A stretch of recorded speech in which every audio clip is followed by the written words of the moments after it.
Kalau saya sederhana, kan di awal kita diskusi Abang dah. Faktor psikologi ini menyandra orang. Nah kita lihat anatominya atau lihat aspeknya yang sangat. Kenapa mereka tidak Ganjar Prabowo tidak menampilkan sisi keagamaan? Kita sederhanakan bahasa. Sisi nilai-nilai keagamaan, pesan keagamaan, sikap keagamaan.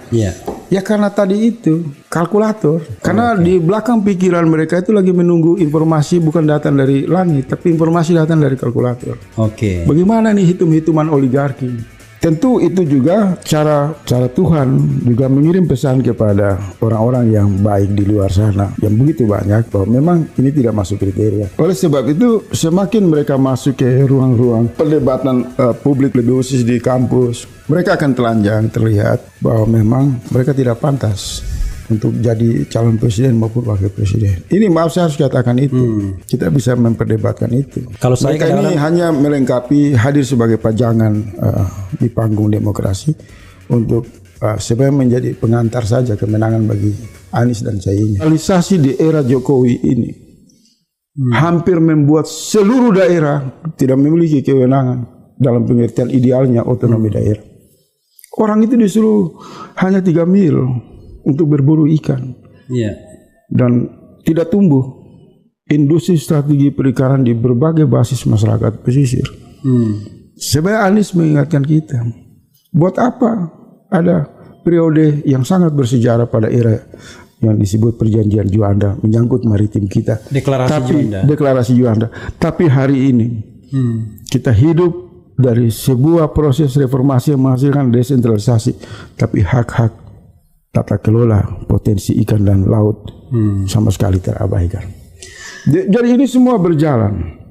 Nah, kemudian ini saya ikuti dari rangkaian pidato atau visi atau apa yang disampaikan oleh Pak Anies. Kemudian saya merenung. Saya kan orangnya nggak tertarik ketika dia bicara komoditi dengan memberi contoh-contoh yang detail. Itu kan dalam rangka hanya untuk memperkuat argumentasi dari anatomi besarnya. Tapi saya lebih lihat anatomi ini.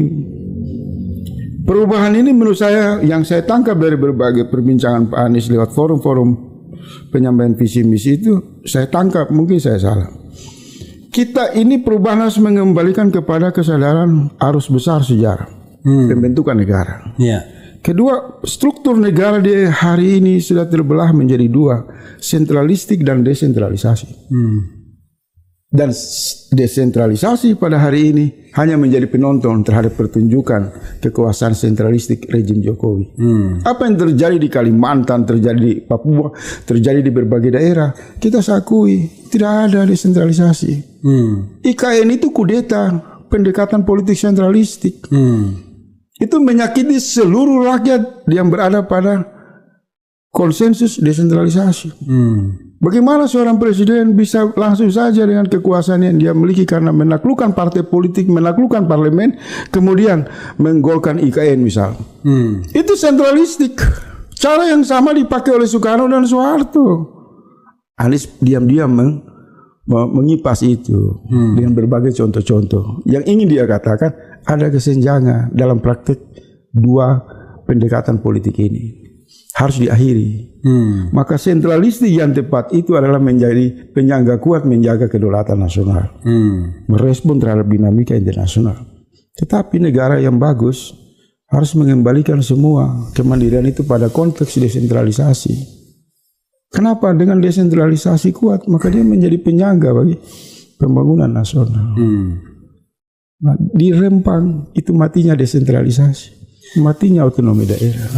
Seolah hadirnya Batam, hadirnya bupati, hadirnya gubernur itu hanya menjadi perwakilan dari kepentingan kekuasaan yang sentralistik. Saya lebih suka bicara anatomi ini daripada isu-isu yang menyangkut komoditi, investasi, utang. Saya nggak terlalu tertarik. Karena postur ini kalau kita pahami, maka kita bisa memasukkan energi ini ke dalam gerakan perubahan. Bro. Tapi penonton kita kalau terlalu abstrak juga agak bingung dia. Karena itu saya akan konkretkan lagi. Coba abang ulas itu ke dalam dengan pertanyaan tadi, ya kan?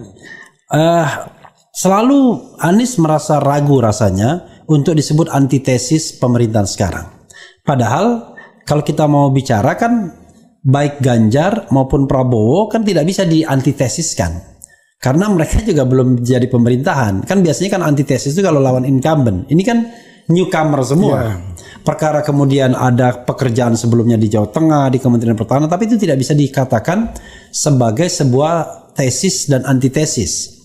Nah, tetapi ada kesan bahwa ketika Ganjar dan Prabowo jelas-jelas mengatakan mereka adalah pewaris, ya kan, dari rezim ini, ya, Anies yang dipersepsi orang sebagai arus perubahan dan antitesis dari rezim hari ini kok kelihatan agak gamang untuk frankly speaking mengatakan bahwa saya adalah antitesis dari pemerintahan sekarang, sehingga Anda pilih saya atau pilih status quo misalnya begitu.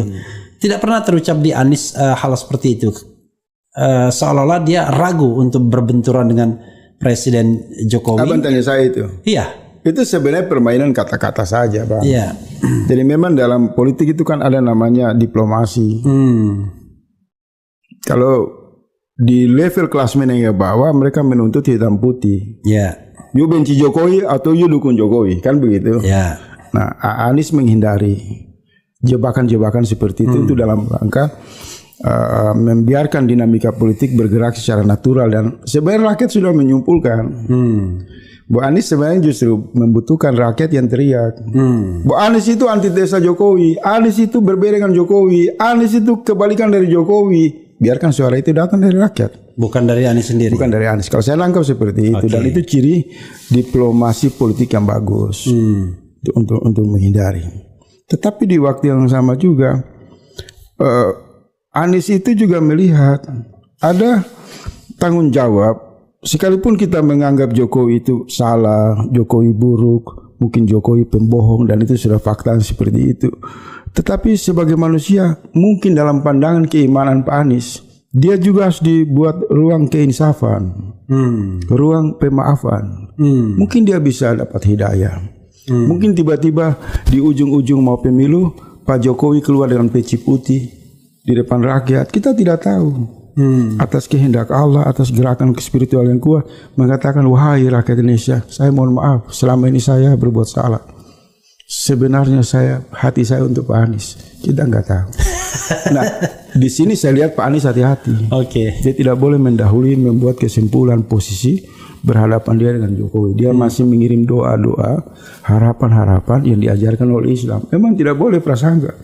Maka saya juga tidak mau masuk jebakan terlalu jauh juga, Bang.